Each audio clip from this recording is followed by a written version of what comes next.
dois, três e já. Família, eu tô aqui tentando descobrir o que está acontecendo comigo nesse momento, esse meu cansaço aqui. Será que foi por causa do meu treino? Acabei de treinar agora, costas e bíceps. Família, tem que cuidar do corpo, né? Porque já vou ficar careca. Imagina barrigudo, papudo. E assim, tô com medo porque esse segundo turno do Vasco aí promete, né? Sei lá, se vai me forçar a tomar o suco amarelo, e o suco amarelo tem muito carbo, barriga, papudo, tipo 2023. Eu nem pensar nisso. Então, será que meu cansaço é por isso? Ou pelo corte, né, que eu estava assistindo aqui, e vou passar nesse vídeo, da galera lá da ESPN, debatendo o atual momento do Vasco no Campeonato Brasileiro, e deixando ali um questionamento. Será que o vascaíno vai sofrer até dezembro? Ou vai ter um pouco de paz nesse brasileiro, nessa competição? O que você acha? Porque não tem como escutar isso tudo que eles foram ali falando, reforços, e os adversários, e a galera que tá ali na parte de baixo, e não pensar em 2023, pô. E aquela loucura toda. Por isso que eu falei aqui com vocês um outro dia, eu não assisto mais jogo aqui dentro de casa, mano. Não consigo, vou traumatizar a minha filha. E eu sei que vocês sabem que não é caô, que não é teatro, porque todo mundo fica assim. Quando eu vejo as reações dos vascaínos, é todo mundo nesse pique, pô. Ainda mais com o Diniz fazendo o que ele fez contra o Sport. Então a gente vai debater sobre esse corte aqui da ESPN. Eu quero muito saber a sua opinião. Vamos falar um pouco aqui também sobre os reforços do Vasco, Robert Renan e também Carlos Cuesta. A situação do Jair, que triste, né, cara? O Vasco fez um vídeo aí emocionante em relação ao nosso volante, que vai ficar parado bastante tempo, né, família? E a gente vai repercutir aqui um esculacho do Sormani em relação a essa situação, mirando ali o Rafael Claus. O pedido de desculpas também do Aderlan, lateral do Sport, que acabou lesionando o Jair, e levantar aqui uma possibilidade que uma página está pontuando em relação a um possível substituto do Jair. Além disso, família, quero debater aqui com vocês sobre Verratti. É isso mesmo.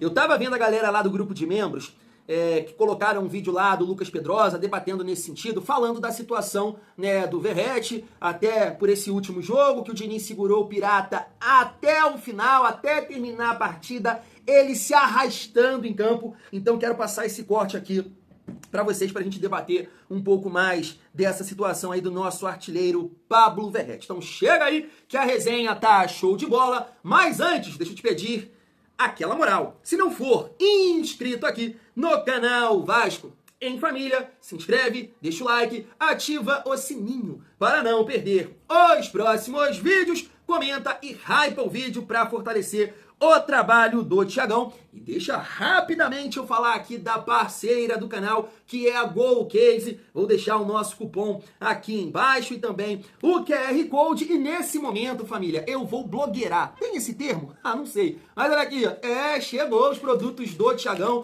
Vou estar mostrando aqui, né, pra vocês que realmente, né, as capinhas da GoCase tem muita qualidade. Se liga. Blogueirei, família. Essa aqui eu quase chorei, pô. Eu e minha filha, tá aqui, ó, Thiagão, camisa 10, Isis, camisa 10, porque ela é minha camisa 10. Tem mais, família. GoCase fortaleceu. Ó, tem aqui também, essa é, pô, minha cara, né? Bonezinho, pá. E olha a garrafa. Olha a qualidade da garrafa, família vascaína. É isso pra tirar onda na academia. Esquece, pai. Que isso? Maluco, tá de bobeira. Aqui também, GoCase, né? Homenagem à minha filha aqui também. Isis, família, fecha com a GoCase, dá essa moral aí pro Thiagão, só produto de qualidade, dá pra, né, aqui ó, personalizar a capinha, tá com o meu nome, eles pensam aqui em todos os detalhes, dá pra você mexer no cabelo, no número, colocar, né, o nome. Então assim, família, show de bola os produtos da GoCase, entra no site ou aqui pelo QR Code e utiliza o nosso cupom Família Vasco, você vai estar fortalecendo demais o trabalho do Thiagão. Vamos seguir a nossa resenha. Eu quero repercutir aqui com vocês esse corte da ESPN, falando sobre o momento do Vasco e essa briga aí, ali perto do Z4, e em relação também a ter tranquilidade ou não nessa competição. 24, paz. Eu estava na piscina lá do meu sogro, tomando uma, comendo um churrasco, e ele desesperado lá, né, que o Flucê tava jogando contra o Palmeiras e tinha a possibilidade de cair, eu secando daquele jeito. Agora, em 2023, fala sério, eu não posso fechar os olhos assim que eu penso no gol do Léo Ortiz, mano. Mas depois, assim, um alívio no gol do Serginho, né? Mas eu não quero viver isso de forma nenhuma. Mas só pontuando aqui, família, que hoje é o último dia da janela, e a gente sabe, né, que no segundo turno fica mais difícil vencer, porque basicamente já tá ali tudo definido, a galera que vai brigar lá na parte de cima, a galera que vai brigar na parte de baixo, e aí, mano, cada jogo é uma decisão. A gente sabe disso. E eu tava vendo aqui, ó, que o Santos, que é um adversário direto do Vasco ali na zona de rebaixamento, né, reforçou bastante agora na última janela. Tô passando aqui pra vocês, ó, eu não conheço os atletas, tá? Adonis Frias, me parece que é um zagueiro argentino. Santos pagou aqui quase 22 milhões. O Alexis Duarte, né, é um jogador que já foi cogitado no Vasco na época da 77 e agora também houve uma sondagem, não sei, que é um zagueiro paraguaio também, na casa dos 22 milhões. O volante Vitor Hugo, né, que é revelado aqui no nosso rival. E também o Lautaro Dias, né, atacante argentino que estava lá no Cruzeiro. Então o Santos reforçou bastante aí o seu elenco para esse segundo turno e, como eu disse, é um adversário direto nosso ali nesse momento. Eu quero passar esse corte aqui para vocês e a galera comenta aí também para ajudar aqui o Thiagão, o Vasco em Família. Olha só. Eu ainda acredito que, tendo essa questão, para mim, pode ser muito determinante das contratações e do foco total no brasileiro. Nem digo tanto do calendário, porque ao mesmo tempo que a Copa do Brasil vai lá pra frente, tem mais datas de campeonato brasileiro, então a sequência continua pesada. Mas enxergando esse foco único e com as contratações, não sei o que vai acontecer, mas acho que o Vasco tem condições assim de conseguir se afastar um pouquinho da zona de rebaixamento. Não de fazer um baita campeonato, subir para a primeira metade da tabela, mas acho que tem condições ali de se manter fora da zona de rebaixamento. Lógico, vai ser determinante o quanto que isso vai ser aplicado, vai ser colocado em prática, mas o cenário me faz acreditar que tem condições de se manter fora do Z4. O rebaixamento é uma questão, já brincou de batata quente? Batata quente, você tem que passar para o outro. Você tem que achar 4 para cair. Eu acho que Fortaleza e Sport já se encontraram. Já foram. Essa questão da ascensão do Juventude é um caso sério, porque acaba sobrando para alguém. O Vitória não se entrega... Deu fôlego dessa reação do Juventude, né? A gente tem exemplos de times que esboçam uma reação, mas em algum momento perdem fôlego nessa reação. O Vitória começou a fazer isso. O próprio Sport começou a fazer isso. Opa, deu uma melhorada. Subiu, daqui a pouco já voltou para aquele lugar de novo.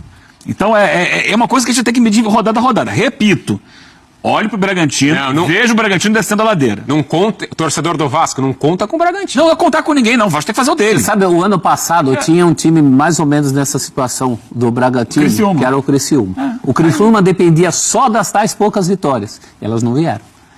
E que também está muito aberto, assim, a gente mostrou a tabela no começo, para mim, olha, do 11º, que é o Ceará, para baixo, não consigo falar que ninguém está confortável. O Galo, ano passado, se tornou um candidato ao final Se do livrou na campeonato, última rodada. né? Foi indo. E quem vai encher a boca aqui esse ano para falar que o Galo é candidato ao rebaixamento? Tá aí. Assim, família, são muitas variáveis, né, em relação a essa situação do Vasco. Por quê?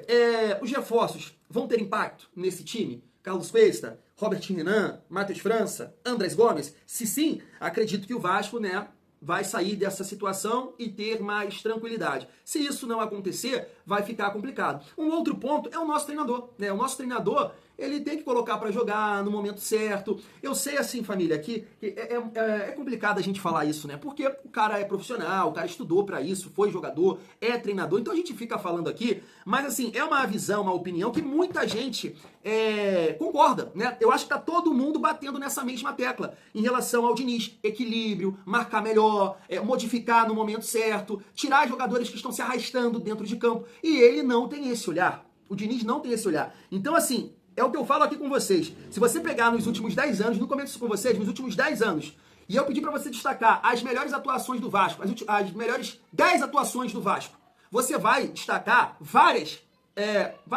as vitórias do Diniz, tirando essa agora do jogo contra o Sport. Você vai destacar a atuação contra o Fortaleza, o Vasco foi muito bem, amassou eles, Santos, São Paulo, Melgar, ou não é? Não tô falando nenhuma besteira aqui, porque o Vasco amassou esses adversários. Mas, por um outro lado, cara, o Diniz é muito cabeça dura. Várias derrotas a gente pode colocar na conta dele também. O jogo contra o Juventude estava muito claro ali que o Vasco estava perdendo tudo, cara. Perdendo as divididas, não estava conseguindo achar os espaços. Poxa, a ideia clara era botar um time para competir, para ganhar as divididas, mas não. E assim, veja bem, eu tava pensando nisso agora, para falar. É claro que quando você analisa ali uma partida, modificações, substituições, determinado jogador, cara, na cabeça do treinador, eu acho que existe o caminho dele. Né? E o caminho que o Diniz enxerga é o caminho através da posse de bola, de colocar jogadores mais técnicos. Então é o pensamento dele. E a maioria dos torcedores estão enxergando que, poxa, é necessário um jogador para competir ali no meio-campo, que foi o caso do Barros, que depois ele colocou, que em determinados momentos da partida você pode manter a estrutura, eu não quero que você recue o time, mas bota a gente para correr, e ele não tem essa leitura. Então eu saí do jogo contra o Sport muito preocupado, e eu tô meio que louco. Eu não tô bem, eu tô 22. Porque como é que pode um treinador que entrega essas atuações e mesmo assim a gente fica, meu Deus, se o Diniz ficar vai dar merda. Vai dar merda porque ele é muito louco. Então eu não sei o que eu penso. Eu não sei, sinceramente. Se é mais provável, se pode acontecer, sei lá, dele corrigir essa situação, esses erros, não ser tão cabeça dura, e aí acontecer esse tipo aqui de atuação e a gente sair lá de baixo. Sinceramente eu não sei o que pensar, família. É muito louco isso. Isso acontece com o Vasco. Que loucura é essa? Porque assim, o jogo contra o Sport me deixou bem pra baixo. Apesar dos 3 pontos. Porque o Diniz pode falar o que ele quiser, mas ele errou. Ele errou mais uma vez. E se não fosse o Lucas Freitas tirar aquela bola ali na linha, olha a situação que a gente estaria nesse momento. Ele errou. Não há dúvida que ele errou na leitura dele. Ele pode falar o que ele quiser. Ele acha que ele não erra, mas ele errou. Assim como ele errou contra o Juventude, assim como ele errou contra o Corinthians, ele errou contra o Sport. A diferença é que o Freitas salvou. O Freitas salvou ele. Porque não pode, família. A gente vai conversar sobre o Verratti no final do jogo. Mas é só para você parar para pensar. Como é que você coloca o Matheus França, que ele chegou na coletiva e falou que ele não tinha condições de jogar tanto tempo, eram os minutos finais, e deixa de colocar o Andrés Gomes. Vai e faz uma explicação de encaixe tático, que é uma loucura, que ninguém caiu nessa. Porque como é que você... Pô, o Ryan tá se arrastando aqui, mano. O Ryan tá se arrastando, o Verratti tá andando em campo. Que ajuste tático é esse? Que loucura é essa? Eles não estão conseguindo cumprir taticamente nada, porque eles estão andando em campo. Então que ajuste tático é esse? Você me entende? Essa loucura? E não foi a primeira vez. Mas eu vou acrescentar isso na pauta em relação ao Verratti, família. Vamos seguir aqui a nossa resenha. Rapidamente destacar aqui essa imagem do Robert Renan, que trabalhou no dia de hoje, né? A galera tá de folga, mas ele fez questão de ir trabalhar. Com certeza, né? Tendo em mente melhorar a parte física e tudo mais rápido possível, tá pronto para ajudar o Vasco, né? Tirou a foto ali com o jogador da base do clube. Mas vou te falar uma coisa, hein, Robert Renan? Tá tipo eu, hein, irmão? Não gosta de treinar a perna, não? Tem que treinar, hein? Quadríceps aqui, uma panturrilha, né? Pra mim... Ô, que é isso, ô rei? Vamos treinar uma perninha aqui, hein? Ó, pra aguentar o tranco, sustentar, explosão. Ó, Zé ajuda, tamo aí. Família, um outro ponto dos reforços que eu quero dizer, o Carlos Cuesta, né? A galera do Nils Colina tá tranquilizando aqui, né, basicamente o torcedor do Vasco, ó. Embora o nome ainda não tenha aparecido no bid, a contratação de Carlos Cuesta está totalmente concluída e sem pendências. O que precisava ser resolvido até hoje, às 11h59, era um outro trâmite. O ITC, Certificado Internacional de Transferências, o que foi concluído dentro do prazo. O zagueiro colombiano será registrado no bid da CBF nos próximos dias. Então tá aí, família, Carlos Cuesta e Robert Renan. Claro, a gente fica aqui na torcida para que os dois, né, possam ser titulares, porque aí, né, a gente entende que vai melhorar o nível. Se o Cuesta ganhar a vaga ali do Hugo Moura e o Robert Renan ganhar do Freitas, né, a gente entende na teoria, né, que no papel podemos dizer que a zaga vai ficar melhor, que o nosso treinador entende que eles podem entregar um pouco mais, algo a mais. Vamos ficar na torcida. Deixa eu passar para vocês agora o Sormani, né, indignado, revoltado aí com o Rafael Claus e falando da situação do Jair, que infelizmente está fora da temporada. Se liga só. Pessoal, dá uma olhadinha só nessa nota que o Vasco emitiu. O Vasco informa que o atleta Jair realizou o exame de imagem que diagnosticou uma lesão do ligamento cruzado anterior, lesão do ligamento colateral medial, meniscos e lesão e por aí vai. Gente, olha só o que aconteceu com o Jair. Vocês estão vendo na imagem a entrada violenta que o Jair recebeu. Agora, preste atenção no posicionamento do árbitro da partida, o Rafael Claus. Ele está em cima do lance. Ele não deu nem sequer um cartão amarelo. Nem sequer um cartão amarelo. Vocês viram a gravidade da lesão do Jair pela nota que o Vasco emitiu. O cara não joga mais esse ano. Será que com a idade dele, 33 anos, ele vai ter condições de dar prosseguimento legal à carreira dele? Não se sabe.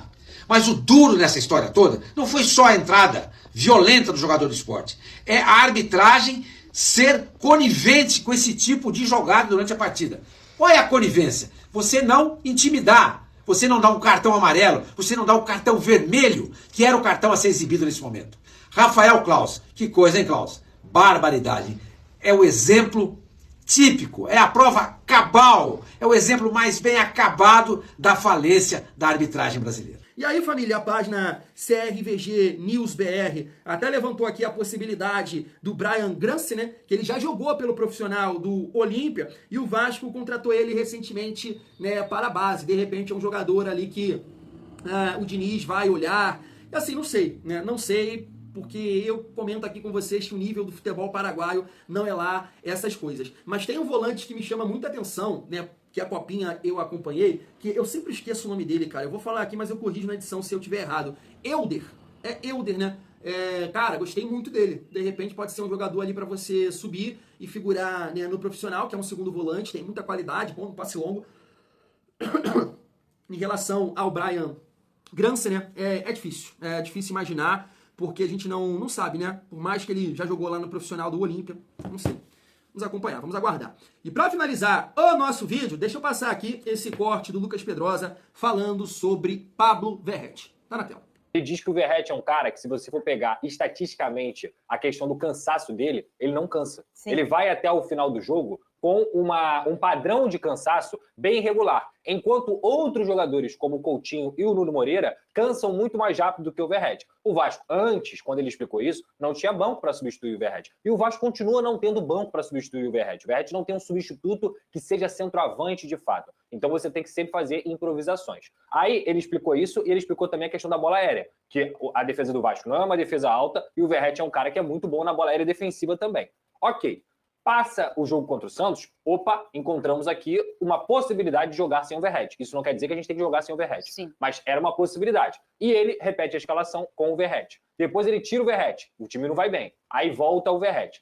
A questão é o seguinte, Fernanda. Para mim, a minha opinião é a seguinte. O Verratti continua sendo muito importante para o Vasco. Inclusive, ele é um jogador que, como o VT bem mostrou, ele tem 26 participações em gols em 44 jogos. Isso é absurdo. Tem um monte de craque aí que é considerado craque, que é gênio, que não sei o quê, que não chega perto desses números durante a temporada. O Verratti é um jogador que ele ainda tem, depois de ter passado a própria marca dele do ano passado, 10 jogos para frente, que ele fez 54 no ano passado. E com certeza ele vai beirar ali os 30 até o final da temporada. Então, assim, os números são indiscutíveis, mas a fase técnica do Verratti não é uma boa fase, apesar de ter feito um bom jogo contra o Sport na Ilha do Retiro.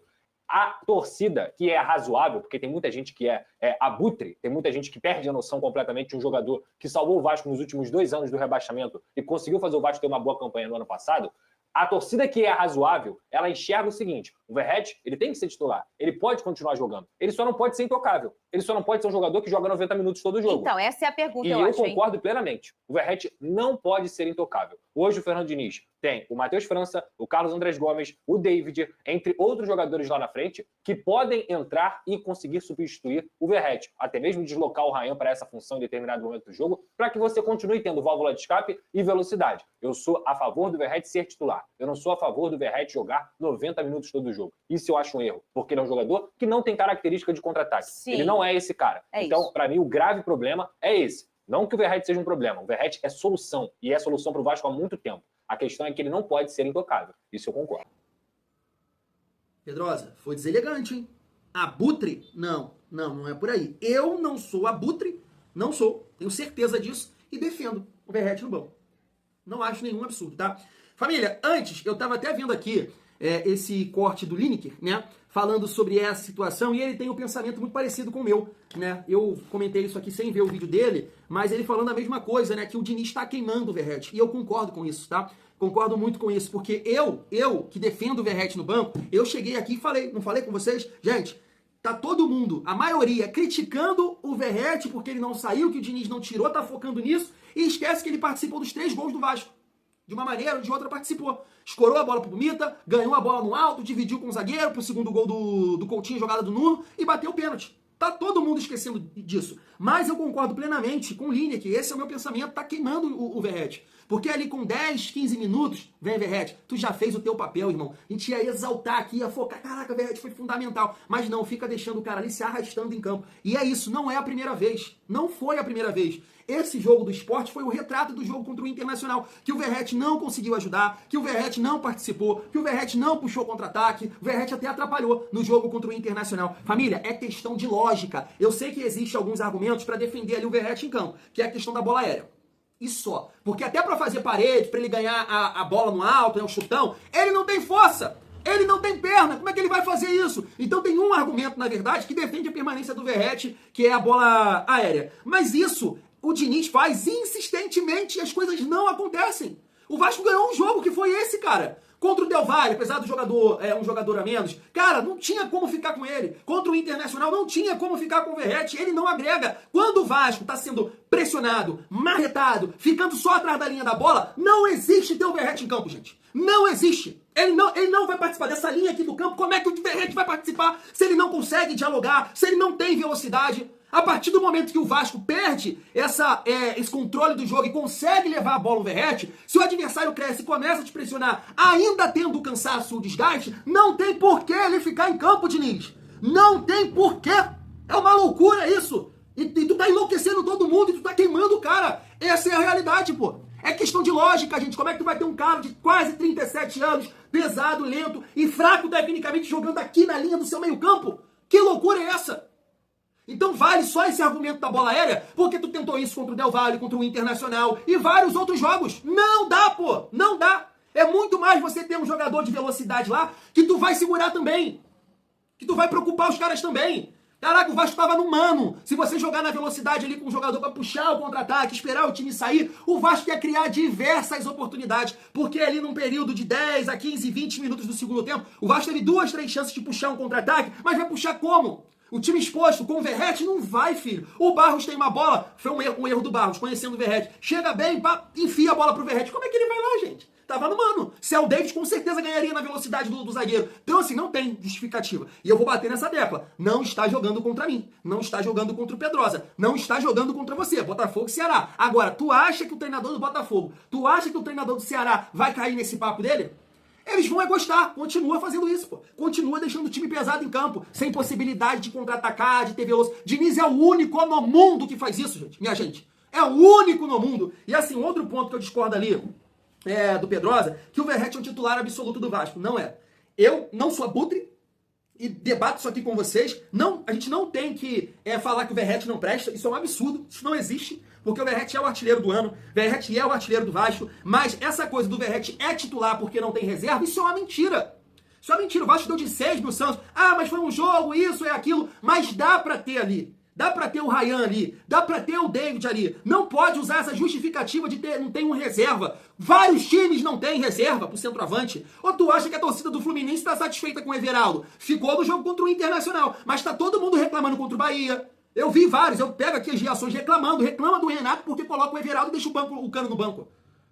Mas por que o Renato faz isso? Pela condição física, por marcar sem bola, por trazer outra dinâmica. Porque o jogo sem bola também existe. E o Verratti contribui pouco com isso. Ele conseguiu contribuir contra o Sport até o momento que ele teve gás.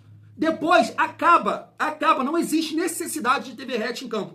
Em outro ponto que eu vou discordar dele é que ele é titular absoluto. Já falei isso aqui, mas agora com a minha teoria. Por exemplo, Verratti é titular absoluto no jogo contra o Botafogo? No sintético? Pô, não pode ser, cara. Não pode ser. Eu ficaria muito mais confiante, porque sim, tem a questão da adaptação, da parte física, mas eu ficaria muito mais confiante e acho que a gente dificultaria muito mais pro Botafogo, por exemplo, tendo Coutinho, Nuno, Ryan de referência e o Andrés Gomes. Para ser a nossa válvula de escape, para nos ajudar a baixar as linhas, recompor, ajudar o PH, se Deus quiser vai voltar, e ter um atacante diferente pro Botafogo se preocupar. Porque quando o Verratti joga, cara, a defesa sabe como ele joga. É brigar no corpo a corpo, na bola aérea. Agora o Ryan vai tirar os zagueiros do Botafogo da zona de conforto, que é o passe em profundidade, é o facão, é o chute de fora da área, que eles sabem que o Verratti não tem. Então a gente precisa entender, e eu bato muito nessa tecla aqui. Cara, parece que é só no Vasco, que um jogador é maior que o clube. E não pode ser. O Verratti não pode ser intocável para sair e em todas as partidas. Porque sim, hoje o Vasco tem jogadores para mudar a forma de jogar. Então esse conceito de não ter um reserva pro Verratti, isso é um caô. Parem com isso, porque justamente você queria um outro jogador, por exemplo, um Allan Kardec, ali, com o mesmo perfil do Verratti. Não, a gente quer justamente que mude essa dinâmica de jogo, que tire uma referência de bola aérea e coloque um jogador mais técnico. Então o Vasco tem sim opções para mudar isso. O Vasco tem sim a possibilidade de iniciar uma partida sem o Verratti. Em determinado jogo, volta o Verratti. Ah, vai jogar contra o Ceará em casa? Poxa, vamos ter mais controle do jogo? Verratti. Agora, contra o Botafogo fora de casa, não existe o Verratti em campo. Bola rápida, o jogo vai correr. Ele pode fazer um gol? Claro, é matador, é artilheiro. Mas eu entendo que você analisando a partida, a gente tem que competir por espaço. A gente tem que ganhar as divididas, a gente tem que preocupar a defesa do Botafogo. A gente não pode deixar a defesa sair de lá com tranquilidade, né? Porque aí começa a achar os espaços. E aí os nossos jogadores têm essa dificuldade de pressionar, conseguem até um determinado momento do jogo, mas quando a gasolina acaba, e acaba rápido, porque são jogadores limitados fisicamente, Verratti, Coutinho, o Botafogo vai crescer, porque o Botafogo tá voando, tá cheio de tesão. Tá cheio de tesão. Então eu sou muito mais começar o jogo com um time mais leve, mais móvel, e aí dependendo da circunstância do jogo, que lá pro final, né, a galera já fica com aquele nervosismo, a coisa vai mais na imposição física, de repente é o Verratti descansado, entrando na partida e o Vasco abusar da bola aérea. É assim que eu vejo, família vascaína, a situação em relação ao Verratti.